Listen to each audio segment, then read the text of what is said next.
मनते सकल वासना भागी, केवल राम चरण लय लागी। प्रभु श्री राम जी के अनन्य भक्त देवराहा बाबा, जो पशु पक्षियों और खूंखार जानवरों से भी बात कर सकते थे। प्रत्यक्षदर्शियों के अनुसार देवराहा बाबा आधे घंटे से भी अधिक समय तक रोज यमुना नदी के पानी के अंदर बिना सांस लिए रहते, इसीलिए उन्हें यमुना नदी का पुत्र माना जाता था। नेपाल के राजा की 18 पीढ़ियों को दीक्षा देने वाले देवराहा बाबा की उम्र 900 साल मानी जाती है। राजेंद्र प्रसाद, अटल बिहारी वाजपेयी, इंदिरा, राजीव गांधी, मुलायम सिंह यादव जैसे तमाम दिग्गज नेताओं समेत कई अंग्रेज भी इनके भक्त और शिष्य थे। 1911 में किंग जॉर्ज पंचम भी उस समय इनके दर्शन और आशीर्वाद के लिए इनके पास आए थे और काफ़ी देर तक बाबा जी से बातें की थी। कपड़ों के नाम पर मात्र एक मृगछाला धारण करके वृंदावन में यमुना नदी के किनारे एक 12 फुट ऊंची लकड़ी की मचान पर इनका निवास था। देवराहा बाबा ने कभी अपनी उम्र, तप, शक्ति या सिद्धियों के बारे में कभी कोई दावा नहीं किया, फिर भी वे बिना पूछे ही सब कुछ जान लिया करते थे। परम योगी देवराहा बाबा को प्लवनी सिद्धि प्राप्त थी, जिससे वे पानी पर चल सकते थे। वे खेचरी विद्या में भी पारंगत थे, जिससे कई बार वे शाम को वृंदावन में होते थे और अगली सुबह सैकड़ों किलोमीटर दूर इलाहाबाद में माघ और कुंभ मेले पहुंच जाते थे। वे कभी किसी गाड़ी में नहीं बैठे।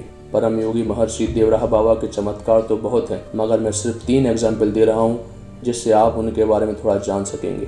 एक बार प्रधानमंत्री राजीव गांधी बाबा के दर्शन को आने वाले थे। आला अधिकारियों ने हेलीपैड बनाने के लिए वहां लगे एक बड़े से बबूल के पेड़ की डाल को काटने का निर्देश दिया। पता लगते ही बाबा ने एक बड़े अफसर को बुलाया और पूछा कि पेड़ क्यों काटना चाहते हो। अफसर ने कहा, प्रधानमंत्री आ रहे हैं इसीलिए जरूरी है। बाबा बोले, तुम यहाँ प्रधानमंत्री को लाओगे, प्रशंसा पाओगे, प्रधानमंत्री का भी नाम होगा, लेकिन दंड तो इस बेचारे पेड़ को भुगतना पड़ेगा। वह इस बारे में मुझसे पूछेगा तो मैं क्या जवाब दूंगा?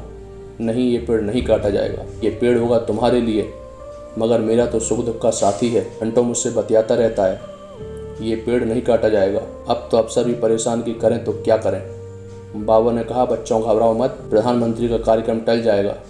और 2 घंटे बाद ही प्रधानमंत्री कार्यालय से रेडियोग्राम आ गया कि प्रोग्राम पोस्टपोन हो गया है। आपातकाल के बाद 1977 के आम चुनाव में जब कांग्रेस पार्टी की बुरी तरह हार हुई, तब इंदिरा गांधी देवराहा बाबा से आशीर्वाद लेने उनके आश्रम पहुंची थी। साधारणतया बाबा अपने भक्तों को पैर से आशीर्वाद दिया करते थे, लेकिन उस दिन इंदिरा गांधी को हाथ उठाकर पंजे से आशीर्वाद दिया था। इसी पंजे के निशान पर 1980 में इंदिरा गांधी के नेतृत्व में कांग्रेस ने प्रचंड बहुमत प्राप्त किया और वे देश की फिर से प्रधानमंत्री बनी। बाबा ज़्यादातर मथुरा में यमुना नदी के किनारे अपनी लकड़ी की मचान पर बैठकर योग और ध्यान में लीन रहते थे।